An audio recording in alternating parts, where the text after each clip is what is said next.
Bu İbn Useymin də bildiyimiz kimi müasir dövrdə Ali Saud mollalarından olub, fəqih olub, təqlid mərcəsi olub. Şərhlərindən biri də Ət-Tə'liqu alə Sahih Muslim. Müslimin səhih adlandırdıqları kitaba bir təliqə yazıb. Məktəbətü Rüşd tərəfindən çap olunub. 9-cu cildinin 78-ci səhifəsində. Səhih Müslimdə bir bab var, Kitabul Cihadi və Siyar babı. Fəvəcədət Fatımətu alə Əbi Bəkrin fi zəlikə. Əbu Bəkr bu barədə qəzəbləndi, mirasını atasından ala bilməyəndən sonra.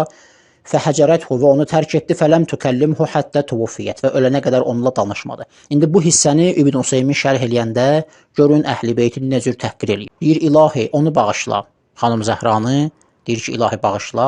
Deyir, yoxsa biz bilirik ki, Əbu Bəkir özündən nəsə bir rəyə, bir fikrə sahib deyildi. Həqiqətən də o ancaq Nassa Peyğəmbərin sözünə isnad eləyib.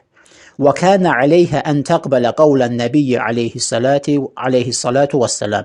Deyir ki, xanım Zəhraya səlamullah aleyha vacib idi ki, Peyğəmbərin sözünü qəbul eləsin. O söz bu sözdür. Lə nurəhlu mə tərəknə sadaqatun. Biz Peyğəmbərlər irs qoymuruq, nə tərk etmişiksə sədəqədir. Sonra deyir ki, وَلَكِنْ عِنْدَ الْمُخَاصَمَةِ لا يبقى للإنسان عقل يدرك به ما يقول أو ما يفعل أو ما يتصرف فيه.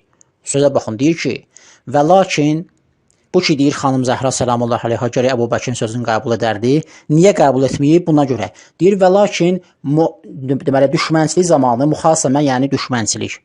Düşmənçilik, xusumət zamanı lə yəbqa lil insani aqlun. İnsanın ağlı yerində olmur. İnsanın ağlı qalmır ki, yudriku bihi, dərk eləsin bu ağıl vasitəsilə mə yəqulu dediyini, əv mə yəfəalu etdiyini, əv mə yətəsarrafu fihi, yaxud hər hansısa bir işini.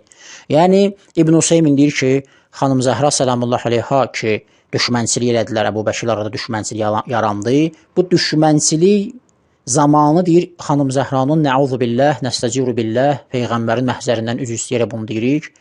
Ağlı qalmamışdı ki, onunla nə dediyini, nə etdiyini bilsin. Tərbiyəsizlik, əxlaqsızlıq. Əgər düşmənçilik vaxtı ağıl qalmırsa, bunu elə Əbu Bəkir də şamil eləmiyorlar da. Bəlkə elə Əbu Bəkirin ağlı qalmamışdı. Bəlkə elə Əbu Bəkirin özü nə dediyini, nə danışdığını bilmirdi. Niyə görə məhz bunu xanım Zəhranın səlamullah aleyha haqqında deyirsən? Sonra deyir ki, fənnəsəlullaha ən yə'fuvə anhə. Biz deyir, Allahdan istəyirik ki, onu bağışlasın. Ən hicrətihə xəlifətə Rəsulillahi sallallahu aleyhi və alihi və səlləm. Onu bağışlasın nəyə görə? Allahın Rəsulunun xəlifəsi ilə belə rəftar etdiyinə görə, ona qəzəbləndiyinə görə, oranı tərk etdiyinə görə. Halbuki İbn Useyminə görə o, Allah Rəsulunun xəlifəsidir. Xanım Zəhra səlamullah aleyha həmin şəxsə Əbu Bəkri özünün xəlifəsi hesab etməyib.